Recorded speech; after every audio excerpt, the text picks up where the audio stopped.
let's come back to the Ignatian bit and the spiritual exercises as the center of this in a while. But let me ask you now about the other part of the title, humanism.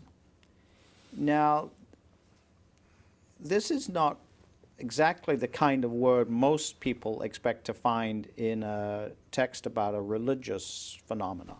It's puzzling, and some people might be scratching their heads when they see it. And I'm sure some librarians, when they have to find a place to put this book, where do they put it? With the atheists? Because humanism today very often is identified with atheism, with a rejection of religion. Right. There are lots of Christians going around criticizing humanists. Right. Right. There are some who consider this the great evil, the secularism. But the origin of the word is in Catholic Italy, and all the first humanists were very good Catholics, didn't get along with some of their medieval friends, which is to say, a mindset from the Middle Ages, but they were the aficionados of classical literature, of Latin, pagan, pre-Christian literature, which Cicero called the Studia Humanitatis, which today we call the humanities.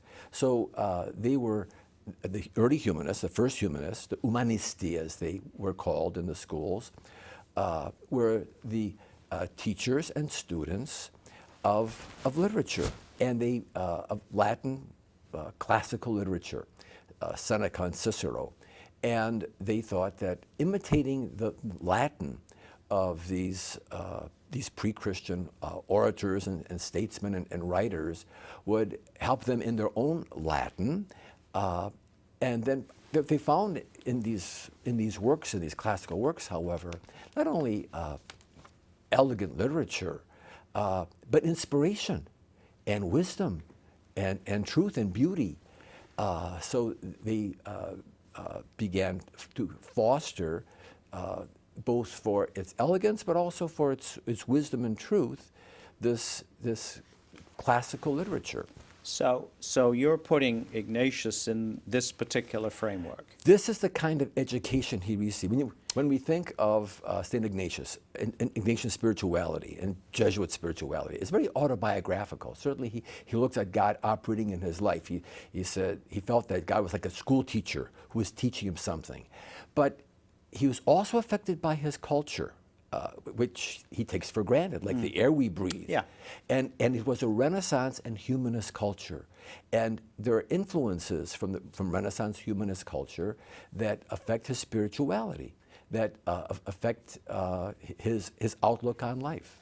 So calling the book Ignatian Humanism and focusing, as you do in the first half of the book anyway, on the humanistic influences on Ignatius.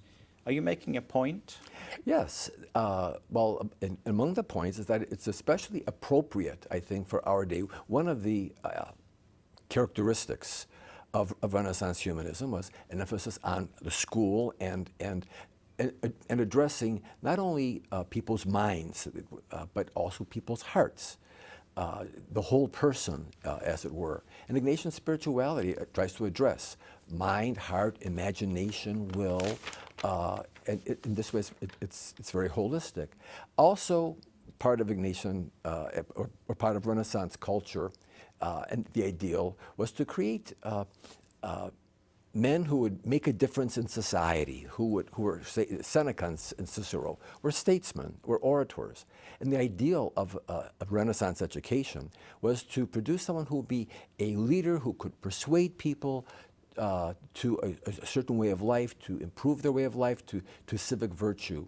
And the early Jesuits were influenced by this education and always built their institutions and schools in the heart of cities. In the Middle Ages, monasteries were built on mountaintops to flee from the world. Jesuits felt they had to be in the center of things. So this kind of humanistic teacher, a leader of civil society image, this is more important than the kind of, the things I used to hear about Ignatius were that he was a soldier, and now he was going to be a soldier for Christ, and there were many sort of military metaphors in there. So this picture is a corrective to that? Or? Sure.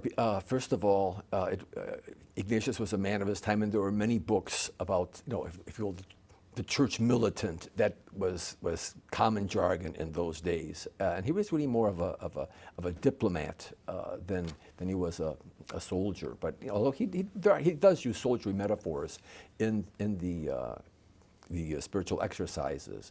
But what I try to do in my book is to bring out something which has been taken for granted, to put him in his context. And Renaissance humanism was part of that context.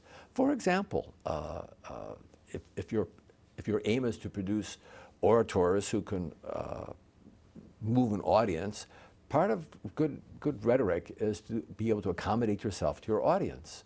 And Ignatius and the early Jesuits assumed as a value accommodation. And you find that in the spiritual exercises, that they have to be accommodated to individuals, to their education, to their so there's